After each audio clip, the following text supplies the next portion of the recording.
Assalamualaikum warahmatullahi wabarakatuh. Perkenalkan, nama saya Andri Halomal Lubis, peserta Latsar CPNS 2021, golongan 3 angkatan 28 kelompok 3. Kali ini saya akan membahas tentang akuntabilitas dan nasionalisme yang merupakan nilai-nilai dasar PNS. Dalam materi akuntabilitas ini, kita akan membahas 4 pokok. Yang pertama, konsep akuntabilitas.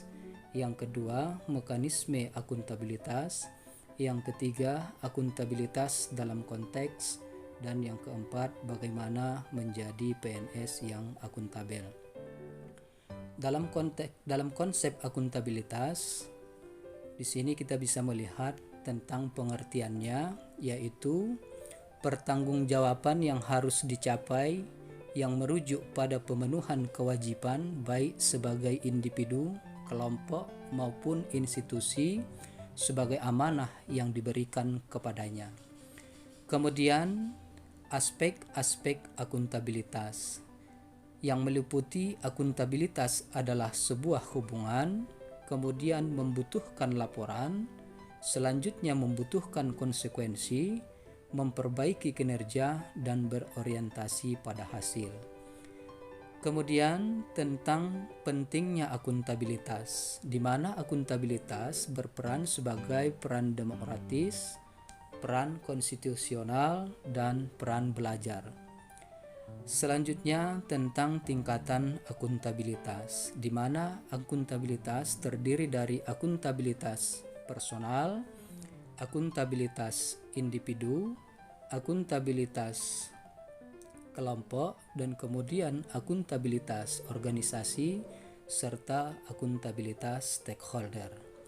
Poin berikutnya yaitu tentang mekanisme akuntabilitas, di mana pada poin ini kita akan membahas tentang mekanisme akuntabilitas birokrasi Indonesia yang terdiri dari perencanaan strategis, kontrak kinerja, dan laporan kinerja.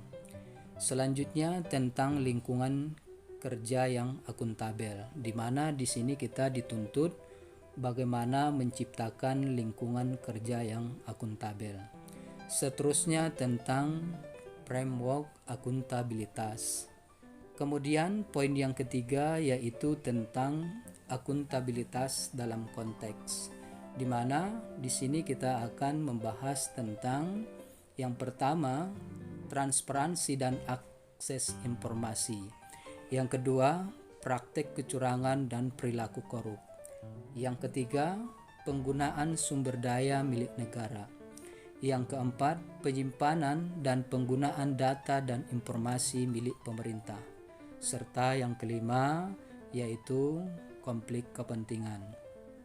Selanjutnya poin yang keempat yaitu bagaimana kita menjadi PNS yang akuntabel.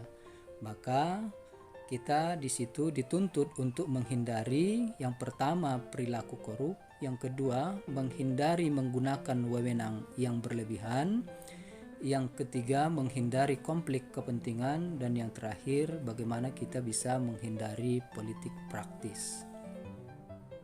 Selanjutnya kita masuki materi yang kedua yaitu tentang nasionalisme, di mana arti nasionalisme itu sendiri adalah suatu sikap politik dari masyarakat suatu bangsa yang mempunyai kesamaan kebudayaan dan wilayah serta kesamaan cita-cita dan tujuan.